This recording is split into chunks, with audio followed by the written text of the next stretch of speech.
So in this video we are going to look at first in first out method when we are working with inventory. So let's go. So you are managing the inventory of a school supply store. At the beginning of the month, the store had the following inventory of pens. So how we usually start off when we are gonna calculate it, we usually have a table. You have your date, receipts issued, and balance column. It's just going to make it much more easier for you to get the end result.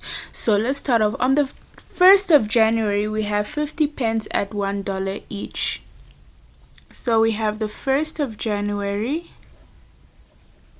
we have 50 pens. So we bought 50 pens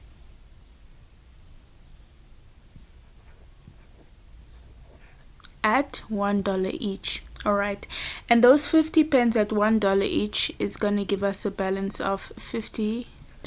All right, and on the so this is going to be our balance. We have 50 pens at $1 and this is $50. Okay, so January the 10th we purchased 100 pens at $1.20 each.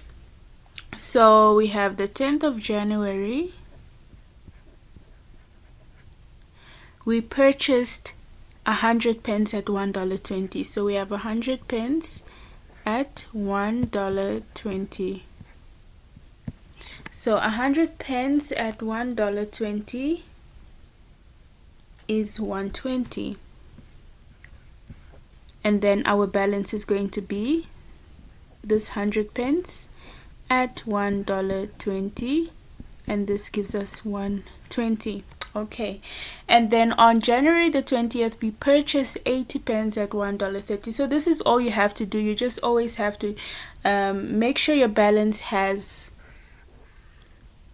all the items that you have issued. We are not going to add them together because they're at different amounts, and that's also going to mix the amounts. So on the 20th of January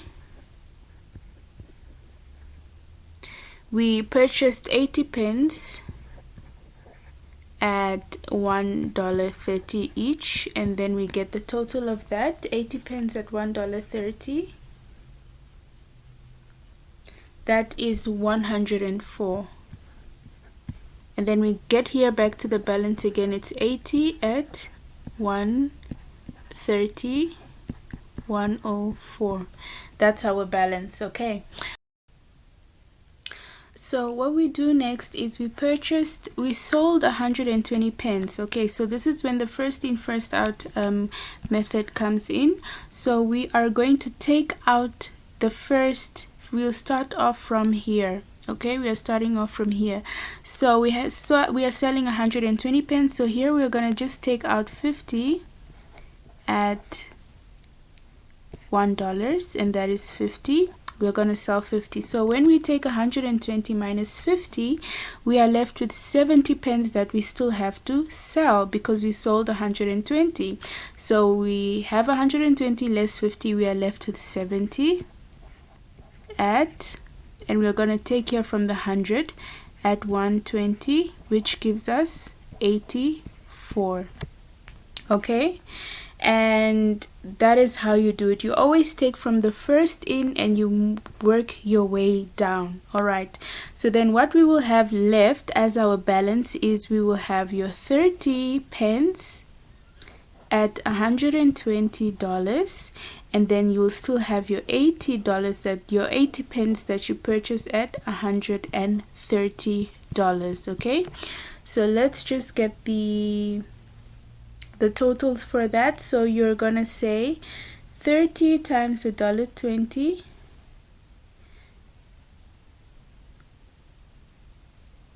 it gives us 36, and then we have 80 times 130,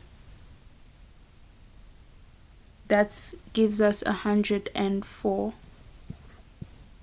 Okay, so then it says calculate the closing inventory and the total value of inventory at hand at the end of January. So let's go back to the last page. So if we are gonna look for the closing inventory now, the closing balance, we are gonna look at the last column You see here the balance. We are going to take this amount because this is what's left after we have sold all of this. That's what's left. All right, so we have 30 at 120. We have closing balance. We have 30 pence at $1.20, and then we have 80 pence at $1.30.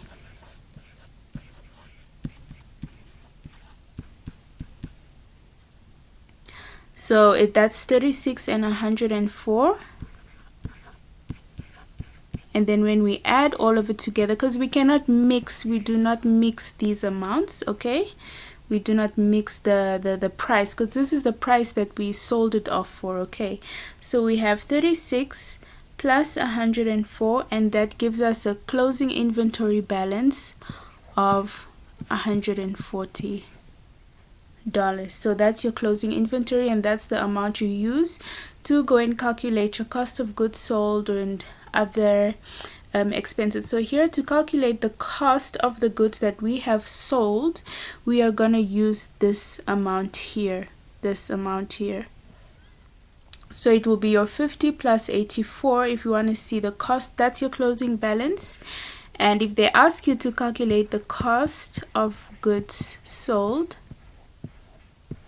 all you have to do is add those amounts. All right, so we have your 50 at $1 and 70 at 120. We have your 50 at $1 and 70 at 120, and that will be your balance. Let me just make sure that the 70 at 100, okay, so 50 plus 84, and that's 134 is our cost of goods sold. All right, I hope this helps, and write down any videos you would like to see and the topics you'd like to see, and we can do the exercises together. Don't forget to watch the other videos as well.